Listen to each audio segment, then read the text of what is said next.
See you kiddos in Montreal! Your boy's coming back! It kind of goes without saying that North America really pulled a fast one on the whole world last year when TSM won the Invitational. It was kind of out of nowhere. It felt really good to be back on top. But they're not going this year. Bolo is now retired, and it's thrown the whole world into chaos. Cool! That said, North America's contingent for SI this year is still 6 teams big, but it's half full of teams I think actually could win, and half full of teams filled with question marks that I don't know where to put them yet. I would definitely say we are contenders to go back-to-back this year, but not with as many teams as I would like. We have Astralis, DarkZero, Oxygen, SONIQS, SPACESTATION, and XSET. And just to get it out of the way now, XSET is M80. M80 is XSET. Long story short, nothing has changed with them, and I actually think they might be the best North American team here. But they're actually Brazilian! I don't want to hear it. In the grand scheme of North American teams, I'm putting M80 above SONIQS, just by a little bit, which for reasons that will become clear later, but I know right now it might sound crazy. Hear me out. First, they have no roster moves to speak of. Second, they went to 2 majors last year with a steady pattern of improvement. Third, they made a Frankenstein's monster of a roster work straight out of the box last year, with players coming from all over North America, including 2 rookies, and took adversity on the chin with Bodega getting banned, and they just kept working, so I don't think that they're going to be affected by nerves, and they can just keep on playing to their strengths. And fourth, they are a top 10 team in the world last season on attack, which is a statistic they used to suck in, but they're doing so much better. That is my rationale for best North American team of the tournament. My only real concerns are how they're going to bounce back from the Finka nerf, because I think they're still trying to figure that out from the way their stage 3 ended, and some teams have probably now caught on to their aggressive defensive play style, but aside from that, I think they'll do good. But we do need to throw another wrinkle into this, and trust me, I don't want to.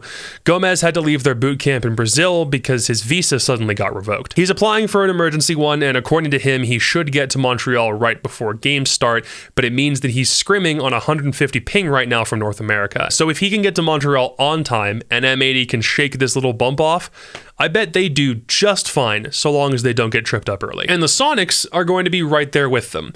They are brimming with so much potential, it's incredible, but whether they make the most of it for this invitational or if it takes a little bit to develop further into the year remains to be seen. Top 6 at SI last year, then got bit by that weird invite playoffs bug like TSM and FaZe both did, but then they still went to Berlin even if they didn't make it out of groups. Then Super retires and Yeti gets shipped off to SSG, Geo and Gunnar get brought into the mix, and they reforged themselves a little bit to go as far as map 3 of the semifinals of the Jönköping Major. And all the while, Grixer becomes the 4th highest rated player in the world. Rexon's playing fantastic.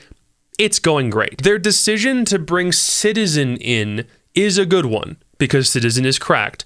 But I'm still kind of weirded out by the fact that it's coming at the cost of Kansan. You theoretically could have Geo and Gunnar both be the anchor or support foundational players of the team, and then have Grixer, Rexon, and Citizen become this 3-headed monster, which is what I think the SONIQS are trying to do. Just how quickly all of it comes together and how much Kansan's absence could be felt are the really big unknowns right now. Could take a while, or SQ could become World Championship contenders immediately. It could happen at this tournament if they get all their ducks in a row. And if it comes together that quickly, they could start lifting trophies sooner as opposed to later. DarkZero lifted a trophy last year, but for a little bit now, they've definitely felt off kilter. I don't think that many people looked at their SI and their stage 1 results and really batted an eye, but then they won the Charlotte Major. They walked into North Carolina, grabbed it by the balls, and shook it until a trophy fell out of it. What the fuck is this metaphor? They won the Major. And then we're 5th place for the next 2 stages. Like, DZ is a very weird phenomenon. They will always go to a good number of events every year, but in domestic competition will somehow rank no higher than 3rd place a stage. They're never a dominant team in the NAL. Like, even if they string a win streak together, it's not because they're fighting for 1st place. And there were concerns about them at the very end of the NAL stage because it was Hyper going AWOL and Sky's status being unknown, and now those concerns have shifted to Gavini and how well he's going to do. Rookie check. In his CL career with Reality TV, he holds a 1.19 rating with fragging and roaming operators, and Skies clearly isn't returning to be an entry player, so you can probably safely assume that Gav is going to be brought in to be a 1-2 punch with Panbazoo. There's just one problem. He's a rookie, and it's SI, and you're making your debut. Everyone is going to see your strengths and weaknesses under the brightest spotlight possible, and you've only got one chance to make a first impression. And historically, DarkZero usually take a few months after roster moves to start making any serious noise. So I'll let you draw your own conclusions from this one. Astralis was technically the first team in the world to confirm SI qualification. It's everyone's first time going except Shuttle, who I think it's his third. But this is another one of a handful of teams from Invite that were really good at the front half of the year, but then fell off pretty damn hard at the back end and still need to pick themselves up. Their front end was back-to-back first place finishes in NAL stages and a grand final appearance in Charlotte. Phenomenally hot start to the year. Their back end was total collapse in Berlin and a stage 3 they'd rather forget. And remember, stage 3 is where that Finka nerf came in, and they used the hell out of it before, so whether by coincidence or not, it felt like their aggressive playstyle wasn't nearly as potent from stage 3 onward. So they swap DP Fire out and bring another rookie in.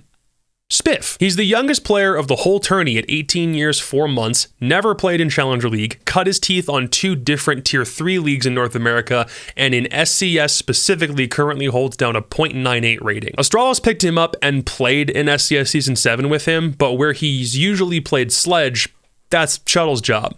So instead he played fragging operators and got kind of mixed results. What Astralis was looking for and exactly how they're going to go about getting it are questions I want answered when we watch them play next week, but despite them being the first team to secure an invite, don't be that shocked if you see a lot of people put them near the bottom of their tier lists this year. Oxygen also had a big slip up and made some questionable decisions last year, but in the last 3 months, I think they've done enough to make it seem like they're actually turning this train in the right direction.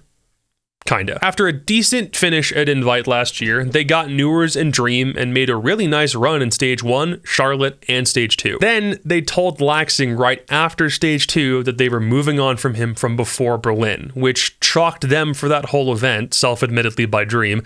Then they can't figure out what the hell they want to do with Sweater in Stage 3 until the very end. Here's the thing though, midway through that stage, they realized that trying to put Sweater on Nomad wasn't the play, and they give him Zofia instead, which gives Vertical more flank responsibilities. And not only do they finish Stage 3 on a 4-game win streak, they then play SCS Season 7 to get game time reps, and win the whole tournament using that exact same principle. So it looked like absolute shit in the beginning, and rightfully so, but I think it's already beginning to trend in a pretty positive direction.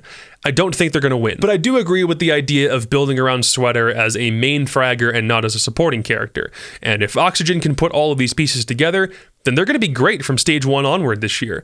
But if it happens before then, I would be surprised. Lastly, there's the team that won the SI Close Qual. Beast Coast. TSM.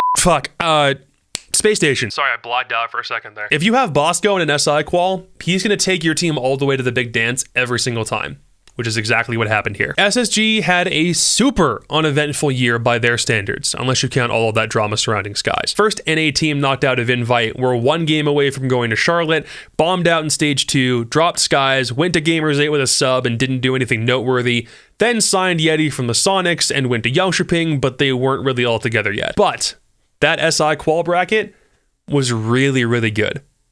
For the second day, not the first day, because any day that you can 7-0 TSM is a good day, right? But with them winning the bracket and seeing how much more energized they look, it's a really nice sight to see.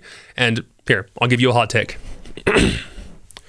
This SSG may be the best SSG ever if they can put the pieces together. This feels like a lineup where everybody can play to their strengths, and they're all experienced, proven talent. 3 of them have a ring, and 2 of them can definitely help them win another one. They can be up there with M80 and the SONIQS as a new big 3 in North America and go to events and dominate teams. They have the ability and the early showings of a world-beating title contender. But if they can't figure it out with this lineup, I don't know if they're ever going to win anything again. This feels like a make or break roster going into a do or die year. So, in my opinion, if they want to have a chance at lifting the hammer in Montreal 3 years after they did it the last time, then it's time to pull out all the stops, boys. It's now or never. So, like I said earlier, I think this field is half split with title contenders and half with works in progress. For me, M80, SQ, and SSG feel like they can make the most noise, and DarkZero, OXG, and Astralis strike me as underdogs for right now, though to be fair, I really love it when I underestimate teams and they do something to prove me wrong, so do it, boys. Let's see what you got. If any North American team was going to win this Invitational, who would it be and why? Let me know in the comments if you think one of them has an actual shot or if we're just all hupping the Kofium trying to stay conscious. It definitely could be the latter, just saying. And feel free to hit up my Twitter, my Twitch, and this YouTube channel for more in the coming days, please and thank you. And I'll see you kids in Montreal in just under a week. Can't freaking wait, man. Peace.